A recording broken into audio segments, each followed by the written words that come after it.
Over the past decade, stepfamilies have become common in the U.S.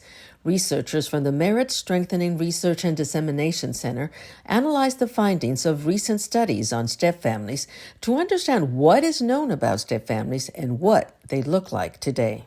So what we did with this study is really review research that's already been written over the past 10 years or so. This information is essential to many human service programs across the country who serve diverse families. We really need to recognize that one size does not fit all, that there are these different types of configurations. Research shows that among Americans under age 50 who were living with a partner in 2017, 35% of women and 25% of men were in a stepfamily.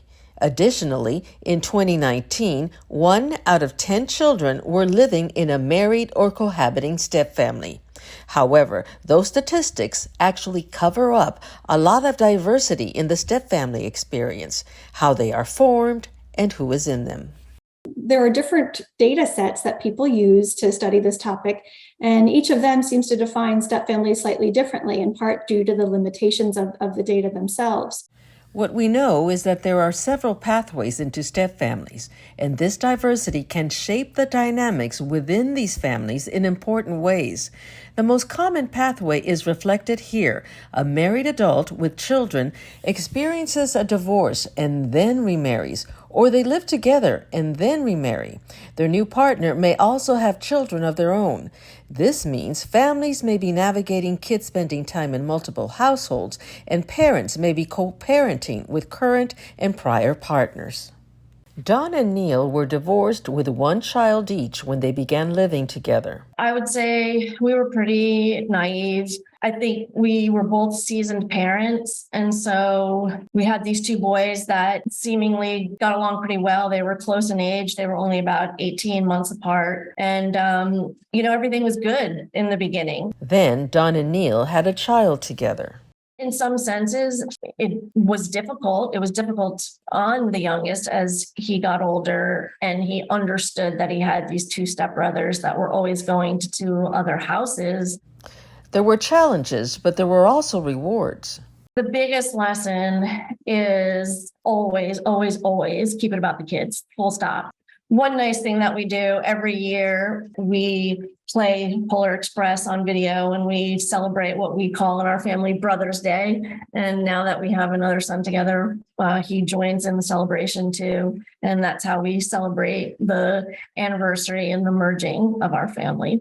Cheryl Goody had a similar experience in her new role as a stepmother.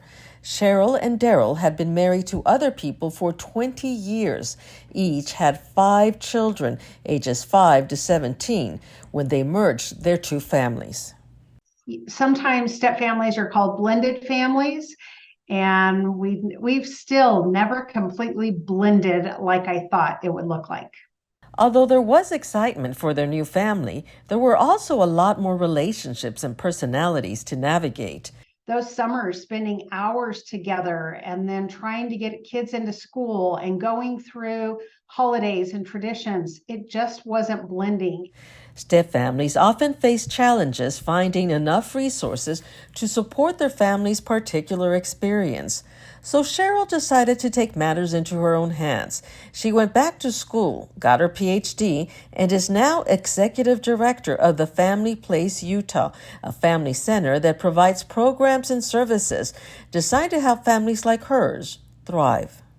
I think that the first thing that I'm able to offer other stepfamilies is empathy and understanding. Parenting is hard and step parenting is even harder. And being able to say that the things that you're experiencing is normal, and being able to answer a few questions, whether they're research-based or whether they're my opinion, to be able to take those ideas back to their own family and give them new tools, ways that they can help build those relationships instead of tear them down. The Family Place Utah and other healthy marriage and relationship education programs, or HMRE programs, already focus on building relationships between children, parents, and co-parents. Stepfamilies bring a lot of joy to many people, but how they form and who's in them is different from other family types. We need more research to better understand how to best support this diverse and evolving family type. There's just a lot of different things that have come into play that I think we want to make sure that our HMRE programming is really acknowledging that these situations might be a little more complicated than other types of families, and really supporting and meeting families where they are.